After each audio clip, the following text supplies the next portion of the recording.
বাংলাদেশের সব মানুষের মতন এই ফাউন্ডেশনে যারা কাজ করে কেউই চায় না আমাদের কোনো আহত পরিবার অথবা শহীদ পরিবার কোনো রকম হয়রানির শিকার হোক। আমরা এটা দেখতে পারি যে কিছু আহত ব্যক্তিদেরকে আমাদের যে সেবাটি আছে সেই সেবাটি দেওয়ার ক্ষেত্রে কিছুটা দীর্ঘসূত্রতা হয়, কিন্তু সেটি ফাউন্ডেশনের কোনো এমপ্লয়ি অথবা ফাউন্ডেশনের কোনো দায়িত্ববান যারা আছে তাদের ভুলের কারণে নয়। আমি যদি আপনাকে এক্সাম্পল দেই, এরকম একজন আহত আমার কাছে এসেছে। সে 5ই আগস্টের পরে অর্থাৎ 12ই আগস্টে যখন ট্রাফিকের কার্যক্রম চলে তখন সে আমাদের কাছে ফাইল জমা দিয়েছে এবং তার এটা এমআইএস কর্তৃক ভেরিফাইড যে সে আন্দোলনের আহত। কিন্তু আমরা যখন যাচাই বাছাই করেছি আমরা দেখতে পেরেছি যে সে 12 তারিখে আগস্টের 12 তারিখে আহত হয়েছে এবং মেডিকেলে ট্রিটমেন্ট নিয়েছে। এবং তার মানে আপনারা তো বুঝতেই পারতেছেন যে সে আন্দোলনের আহত না, আন্দোলনের বাইরের আহত। এরকম কিছু স্পেসিফিক কেসের কারণে আমরা অধিক সাবধানতা অবলম্বন করি এবং এই যে যাচাই বাছাই প্রক্রিয়াটি আছে সেই যাচাই বাছাই প্রক্রিয়াটি আমরা করে থাকি। আপনাকে আরেকটি উদাহরণ দিই।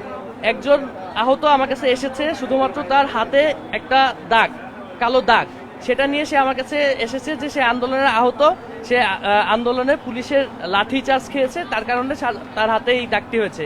কিন্তু সে কিন্তু তার নর্মাল জীবন সুন্দর মতো পরিচালনা করতে পারছে।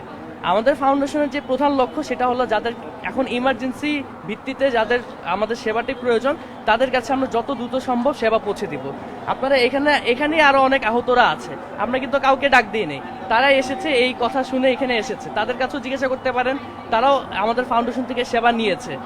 আমি স্বীকার করছি যে এরকম 1-2 জন আছে যাদের ক্ষেত্রে দীর্ঘসূত্রতা হচ্ছে, সেটি আমরা অধিকতর যাচাই বাছাইয়ের জন্য যাতে নিশ্চিত করতে পারি যে তারা এই আন্দোলনের প্রকৃত আহত, সেটার জন্য এই সময়টি প্রয়োজন হচ্ছে। কিন্তু সেটি সবার ক্ষেত্রে নয়। গুটি কয়েকজনকে আপনারা আন্দোলনের আহতদের প্রতিনিধি বানালে সেটি আসলে যারা আন্দোলনে আহত হয়েছে তাদের অমর্যাদা করা হবে। আপনারা ম্যাচ জায়গাতে যান, হসপিটালগুলোতে যান, সেখানে যে জুলাই শহীদ স্মৃতি ফাউন্ডেশনের ব্যাপারে জিজ্ঞাসা করেন, দেখেন তারা কি মতামত করে। যারা ফাউন্ডেশনের সামনে এসে অথবা বিভিন্ন জায়গায় মানববন্ধন করে থাকে তাদের দিকে না তাকিয়ে যে যারা রিয়েল আহত, যারা হসপিটালে এখনো ভর্তি আছে তাদের কাছে যান, তাদের থেকে মতামত নিন, আপনারা সত্যটা যাচাই করতে পারবেন।